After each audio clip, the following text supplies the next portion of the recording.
حضرت علی سے کسی نے پوچھا، یا علی، آپ کی زندگی میں کوئی ایسی حسرت جو رہ گئی ہو؟ تب حضرت علی نے فرمایا، 2 حسرتیں رہ گئیں، ایک جتنا مجھے علم تھا اتنا کسی نے پوچھا نہیں، اور دوسرا جتنا میں سخی تھا اتنا کسی نے مانگا نہیں۔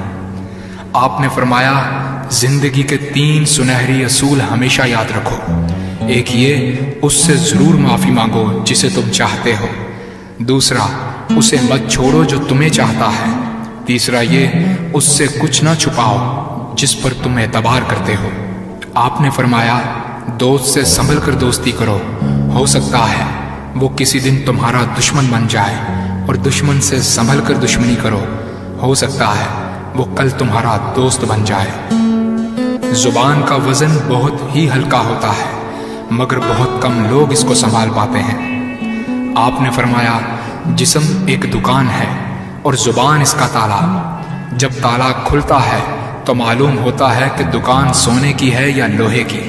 زندگی تیز ہواؤں کی مانند ہے، جس نے اس کی آندھیاں برداشت کر لیں وہ کبھی غم کی گھٹا نہیں دیکھتا، سر سبز و شاداب باغ دیکھتا ہے۔ حضرت علی سے کسی نے پوچھا، یہ کیسے پتا چلے گا کہ جو پریشانی یا مصیبت ہم پر آئی ہے وہ اللہ کی طرف سے آزمائش ہے یا ہم پر اللہ کی طرف سے سزا ہے؟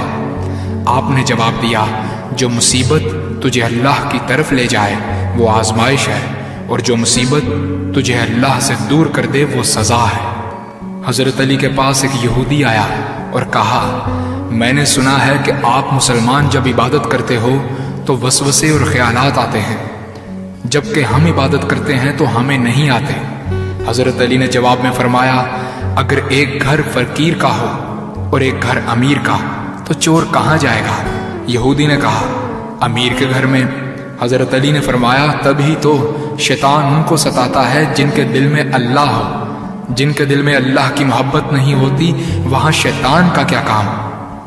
آپ نے فرمایا، جب تمہاری جان کو خطرہ ہو تو صدقہ دے کر جان بچاؤ، اور جب تمہارے دین کو خطرہ ہو تو جان دے کر دین بچاؤ۔ آپ نے فرمایا، یہ زندگی 2 دن کی ہے، ایک تمہارے حق میں اور دوسرا تمہارے مخالف۔ جس دن تمہارے حق میں ہو اس دن غرور مت کرنا، اور جس دن تمہارے مخالف ہو اس دن صبر کرنا۔ کسی کی مدد کرتے وقت اس کے چہرے کی طرف مت دیکھو، ہو سکتا ہے اس کی شرمندہ آنکھیں تمہارے دل میں غرور کا بیج بو دیں۔ 3 چیزیں ایمان کو تباہ کر دیتی ہیں، امیروں کی محفل، عورتوں کی صحبت اور جاہلوں سے بحث۔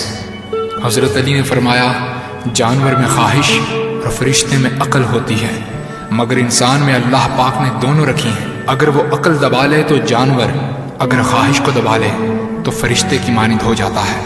آپ نے فرمایا، اپنے جسم کو ضرورت سے زیادہ مت سنوارو، اسے تو مٹی میں مل جانا ہے۔ سنوارنا ہے تو اپنی روح کو سنوارو، کیونکہ اسے رب کے پاس لوٹ کر جانا ہے۔ مومن کی مثال ترازو کے پلڑے جیسی ہے، جس قدر اس کے ایمان میں اضافہ ہوتا ہے اتنی ہی اس کی آزمائش بڑھتی ہے۔ آپ نے فرمایا، اچھے لوگوں کی ایک خوبی یہ بھی ہوتی ہے کہ انہیں یاد رکھنا نہیں پڑتا، وہ یاد ہی رہتے ہیں۔